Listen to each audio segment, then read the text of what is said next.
are. Day 3. And welcome, Max. We're all warmed up and ready. Okay, so thanks very much again for coming back. And I'm going to do a portrait of Max, hopefully for the demonstration, just with him looking straight out, because the last few days we've just had a little sliver of the other side of the face, whoever the model was. And today, just for a change, I thought we work from, so I can see both of your ears, Max. Okay. All right. So let's see now. And just again, that whole thing of, there is, I think movement is helpful, and easing yourself gradually into the process of it in whatever way feels right for you. And often it's just setting yourself up, and maybe ordering things, and go easy on yourself, because all of that is important. It might feel like you're faffing around, but actually it's you settling in. So don't worry about that time that it takes. And then you'll begin looking at the model and looking back at your page and visualizing the space the model's going to occupy in the page. And I wonder, Max, if you can settle your eyes on something, and I'm wondering also maybe turning ever so slightly that way so I do get is that okay? Yeah, perfect. And you can look at something back there. Hopefully the easel's not going to move too much. Okay, good stuff. And we can decide when he sits back for the demonstration where he might look out into the garden, so it would be more of an upright look. Okay, so yes, so you'll begin to look at the model and back to the board and consider the space that he's going to occupy. Which shoulder feels like it's higher than the other? This one is slightly longer, maybe a little bit lower. And the general shape of the hair, any sort of geometric shapes you can find within the skin and the hair is helpful. And then I'm just going to half close my eyes, and I am actually going to ask you to tilt your chin up ever so slightly so that we can get maybe, just so that I can get a tiny bit of light on your eyelids if possible. It's kind of nice having an upright, that feels good, thanks. That's good. Sorry, I was just putting my chin up. I know. This is the thing, I think this is why it's important. It makes me feel like I am going to stand with a straight back. If I feel like the model's got a straight back, I remember doing a flamenco dancer and really standing myself like as though I was going to. I think it does inform how we are too. So no pressure, Max.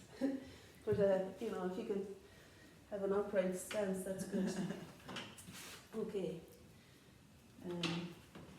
Something like that. I don't know, but this looks fantastic. Okay, so I'm going to start. I'll start with a 2-inch brush, and I don't have a bit of scrap paper just now, but I'm going to use that one there actually. Mary, I'll give you another one if that's yours. So that I can put some colour on here and see how it behaves on the vertical before putting it onto my own the painting. I know some of you might be thinking, God, I'm using the will to live, which you ever just get started. I need my glasses, you see, to try and get the end of the thing. Thanks, Alison. I don't want that flapping around and then putting colour on it. I want to stick it down. You know what I'm talking about, don't you? Why is it? Yeah. Fantastic. Alison, everyone? Okay. So I'm going to start with something to describe the hair colour. The Van Dyke brown. And you're safe now to hit the timer. Thanks, Bethany. Van Dyke brown and ultramarine blue. Good. Yeah. So let's see. And with my eyes half closed,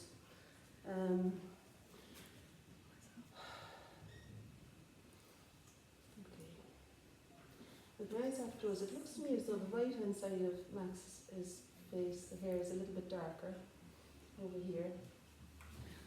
I know I keep going on to, but do you think you can look at kind of over my head or something, so up a little bit? Yeah, that's good. Is that alright? It maybe feels like it.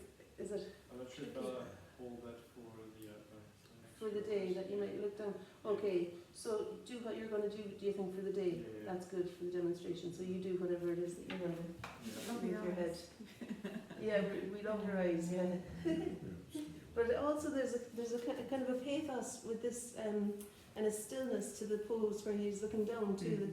That's got something very beautiful about it. Yeah. So maybe it's no harm for us to settle a bit, third day, relax. Okay, so that's good, yeah. And when I look at the right side of the face there, it does read a little bit darker, that the hair on this side. Great stuff. Okay. And then a little bit of shadow at the top. Just kind of finding my way in. And it feels to me like there's something of the hair extending out, like on that side there. And then it comes across and it extends out a little bit higher up on this side. So, and because it's hitting the light there, I don't want it to have so much, like it suits me for it to be gradually only catching the bumps. So holding the brush parallel to the paper means that it just catches the surface kind of, yeah. And then we can, pull in and lift where the hair meets the skin.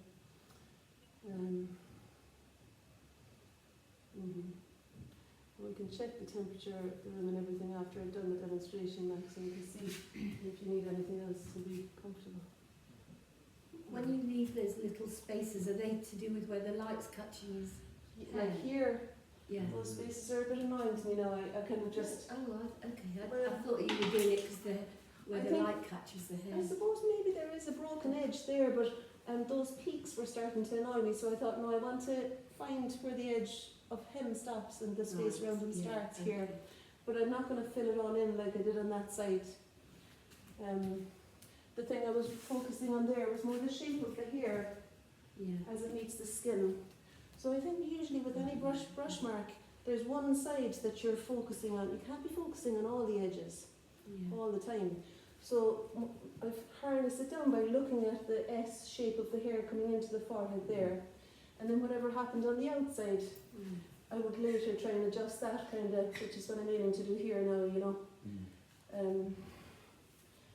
because, we can't be keeping a focused eye on all the sides all the time. But after you put a part down, you might find that there's, that it leads you to something else. I think this is the thing really.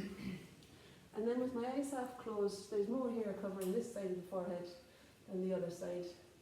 Just a little channel of hair. I'm looking at the shape of the skin between there really rather than anything else. And I'm gonna, so it's very, no, thanks Mary. It's not an awful lot of paint, like still, there's not an awful lot of paint there, but it still feels like it's dark enough, I think, to help me to see if I stand back what's going on. And there's a bit of a shadow there when it comes in again. Yeah, good. I'm just trying to find the length of the face in relation to the width.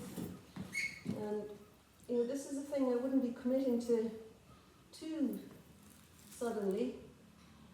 You can gradually put something in and stand back and see, does it feel okay? And as I look at the left side, I'm thinking that the shirt might be, it's a lovely colour, isn't it, that shirt, that green. So a bit of radiant green into the blue and brown mix will give me a dark colour that won't read as hair, but that'll help me to describe where the neck stops and the space around it and the collar starts. So if I continue the line of the collar up through the face, yeah, it kind of comes like somewhere like there. I didn't want to touch that now. Just subdue it a little bit, and then in order to knock out, I don't want the spear going in, so I'll just push that out.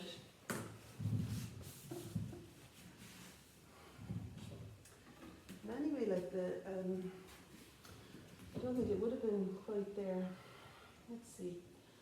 Pull that in a little bit. Now this is short colour, like yesterday, an example of kind of noticing something, and before changing the colour I thought I'd just put it down as soon as I noticed that. So I'll just use the sharp colour there to describe where the hair meets the face on this side. And rather than go to the shirt again, I'm going to carry on now where, because I feel a bit more sure of this pathway now, to find the jawline. Here. And How I are you think- judging the shirt colour? Pardon? How are you getting at the shirt colour? Because there's two colours in it. Not I three. feel like it's a greeny blue generally, and I suppose I was going So you're more just for finding the a greeny green. blue. I was going more for the green because I've used the blue already up here, and I wanted it to be significantly different from the hair, but now I've just used it there. So it's kind of. But the thing I could do with that is inject some alizarin crimson into it and change it into a different colour from the shirt anyway. But I'm kind of wondering if I've made his face a little bit too long altogether, in which case it would be not to bother with the alizarin.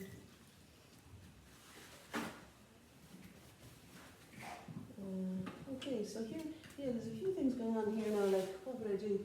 I think what I want to do is to lift off that just in case, because that's a colour that stains quite significantly, I think, that green when it dries especially.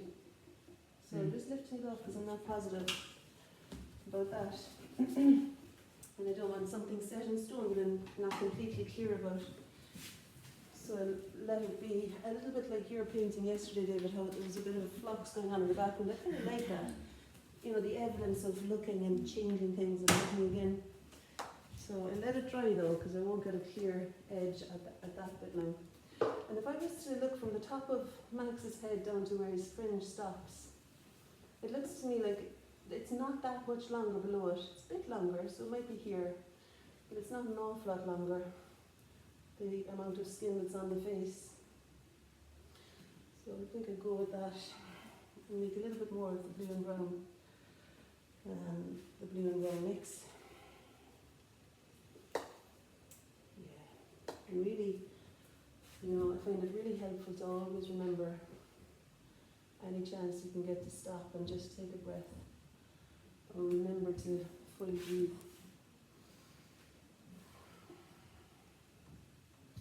Can I ask, why did you start? Because the other 2 days you've always started with the shadows on the face and what have you. Why have you started with the hair and getting the shape of the face today? Or is it just one of those? I think the thing was that this was the thing that struck me most first when I looked at him. I thought that's most characterful of this model and this pose, this little flick of hair that I'm seeing. It's a way in for me. Yeah. And as soon as I find a way in, I think, go for that. Got you. Because you don't want to be, you know, trying to make a decision already. Yeah. As soon as you harness onto something that'll be your first step, take it. Yeah. And it's not a big deal. It's not like you can not adjust it. It's easy to lift off blue and brown. But it's a way in, and it means that you're beginning, and there's great power in action. You know, that thing of, I'm quite pleased with remembering that, there's great power in action. It's true though, isn't it? When we sit arrested, it becomes more solid. Whereas if we actually just take a step, even if it may not be exactly the step, it's a move. And we're arriving somewhere. But I did say to Len and to Trish, we were talking about this, weren't we, about where you start and doing the eyes maybe. Well, not maybe where you start, but we were talking about when to put the eyes in rather than working up to the critical 5 minutes at the end where the eye has to happen. When there's lead time. Yeah, and I was thinking, it's good actually that you brought that up, Alison, because I think it is helpful to put the eyes in, the eye sockets in, the landscape within which the eyes, you know, the eyes are going to emerge from the face rather than planted on top. So I'm mixing the cadmium red, that looks like that, with the sap green. And Madeline, feel free to head off anytime now, you're off duty, aren't you? It's up to you. To see how it turns out. Yeah. Okay, so so using the sap green and the cadmium red, I found a colour that I think would be fairly good to represent the shadows of the sockets of the eyes. And the eyebrow to me looks as though it would link up with that flick there. And still I'm trusting my eyes more than any placement, like any part there could still be fairly undecided really, it's not any sure definite anchor. So standing back means that you trust your eyes and you see whether it's coming or not, and what, you know. In almost every move you could take a step back really, but I suppose it's unrealistic to do that, maybe every third move to draw back, and to remember to do that myself and be you know, set a good example there. A little bit of warmth, I think, up on that side, because really the nose is quite bright now from this angle, isn't it? Yeah. So it might be quite nice to bring some shadow in here to gradually find, along with the socket of the eye, like I can deepen the tone of the socket of the eye later, but just to give me a bit of ease and to feel like, you know, most of that side is going to be darker than the bright on the forehead and the bright on the nose, so I can afford to be a little bit freer with the application of the paint over there. And just to help me to get the trajectory, that downward tilt. Okay, good stuff. There's also a little bit of shadow maybe over on that side, and we'll get to the beard too, but just kind of starting point. Okay. Stand back again. And the colour that was there now had a bit of blue in it too, so it's made it a little bit more muted. Ultramarine. Yeah, it was ultramarine blue. I thought it might work for the colour of the neck, but really I'm seeing the neck as being a little bit more like with that colour, even maybe a touch of frizzy into it. Because it seems to me like the neck has got less warmth in it obviously than the face does. So even something maybe like that, just to settle it down a bit. And I lift the edge of this so that I'm undecided still about really where the beard is. And again, I might just let that dry. It's very green, isn't it? It's very green. Do you always use Viridian for cooling things down? No, I was surprised myself there going for that. I know. What did I do that for? I don't know. You did it yesterday. Why didn't you stop me? Oh yeah, I did. The cheek. It worked, I think, in the cheek yesterday. I used the alizarin after to... No, I used the green after on the alizarin. That's right, yeah. Well, they're complementary. Yeah, I think, I don't know, yeah. But it's okay, you know. I mean, I'm glad I didn't paint the full neck in that colour, but I want to bring something in now that has got a little bit of warmth to it, like the yellow ochre maybe. And there's this kind of sense of the neck slicing a tiny bit off the face on the left-hand side there, the edge of the neck. So just printing something on with the yellow ochre. And before I stand back, I'm just going to nail my colours to the mast a little bit more to see. That's all right, yeah. Feels like the neck could convincingly be there. And then of course there's the lovely light. And I know it's not quite this colour, but it's just to almost remind myself there's light falling on the chest area below the shadow that's cast by his head. What was that yellow? Or? That was cadmium orange, I think. But it's got a lot of water in it and it's quite clean. I knew my brush was clean, so, you know. Maybe I could also bring that up now, you hearing the baby? Also bring that up into parts where the light is falling. Yeah, we ended the day yesterday with a crying child outside. We're starting, it seems ominous that we're starting with a happy child this morning. That's good. Yeah, so just a little bit of sunshine on the face, yeah. I'm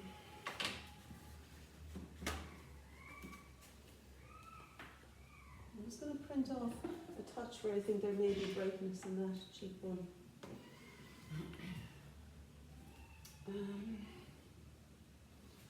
There maybe. And I think when the colour sits on top, it retains the brightness of itself and it dries hopefully still light. Alright, so I'm just going to clean that off now because I do want to move down and establish the dark that sits here. And yeah, I'm not going to talk too much about what I'm going to do because I've got a kind of rebellious tendency that doesn't do the thing that I say I'm going to do. Did you ever get that? Yes. If I can say you're going to do something and it's the opposite that happens. And especially on video, like if people do watch my videos, they've seen that happen a lot. Say, okay, so now I'm going to do the eye, and then I go off and do dramatic kind of dark in the shirt or something. Okay, so forget what I said I was going to do. And I think there's a little quiff here too. Yeah, so just ever so slightly back this way again, I think. I think ever so slightly back that way, I don't know, yeah. That's fine, thank you. Yeah, perfect. There's a little business going on there. And this is where I will put the red and green in. I'm looking now at the negative space created by the hair and the edge of the shirt and the neck. It's almost like a triangle, a convoluted kind of triangle here. And that's going to help me to place where the collar is going to be located. And like maybe there-ish. I don't know if that's a bit high. It is a bit high, isn't it? For goodness sake, like the chin is there. So this is an example of something. I like to do this sometimes. If you put a thing on and you're not happy with where it is, you know, you can agitate the paint at the top and just push it down so it's got a new edge. Because I think the direction was something that I was happy with. It's like a sheepdog, isn't it? Yeah. And it does something like that thing of make chance essential. When you're shifting something, maybe take everything as an opportunity to make chance essential. Take everything that happens, see it as a gift somehow. I know it's like people say that easily. You can swear a bit first if it really feels annoying, but then see it as a gift because it's there anyway. So it's kind of a lot like life, isn't it? You know, stuff happens, you like, fuck off, and then you kind of have to take it. Yeah. So you might as well make the best of it. Like. Okay. Yeah, so the shoulder's doing that, I think. Like if I was to continue the arc of the shoulder through the neck, sorry about swearing actually there, that's I usually get away with feck, I think, but it feels a bit much, doesn't it, the fuck?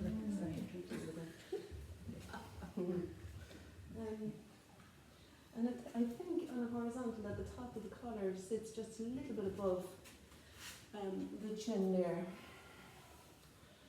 I think it's just maybe like there-ish. And there's a diagonal tilt that I'm liking about the neck, so I kind of want to get that. I don't know if I'm exaggerating it, but it feels okay. And now I just, because that side of the head has got the cast shadow of the head on that shoulder, that side of the shoulder, that side of the body has the cast shadow of the head on it. I want to just let myself be a bit more free with it. And the thing is, oh, I didn't want to do that. The thing is, once you've taken the time to study a part, there's something in you then that maybe needs to just let it go again. And you can keep the edge of it and the clarity of it while bringing in some sort of freedom to the connecting side here. So the outer edge is what I was interested in capturing, and the edge where the neck meets the shirt. Maybe over here too, with my eyes half closed, I just check what's the shape here. And of course with a shirt or the t-shirt like yesterday, it'll be different maybe every time you sit down, like every time Max sits down after the break it might be different. So in a way you might need to just decide what it is that works for your painting. That's the red and green there, you know. I like it though as a thing to you know, to give a bit of, just interested in this. There's something about that.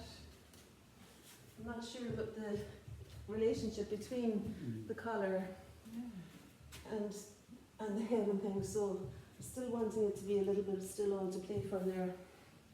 And let's go back into the face. And sometimes too it's exciting after you've done a bit of aerobics around it. It's quite nice then to find yourself going back in. You've got a license almost to revisit the things in the face. And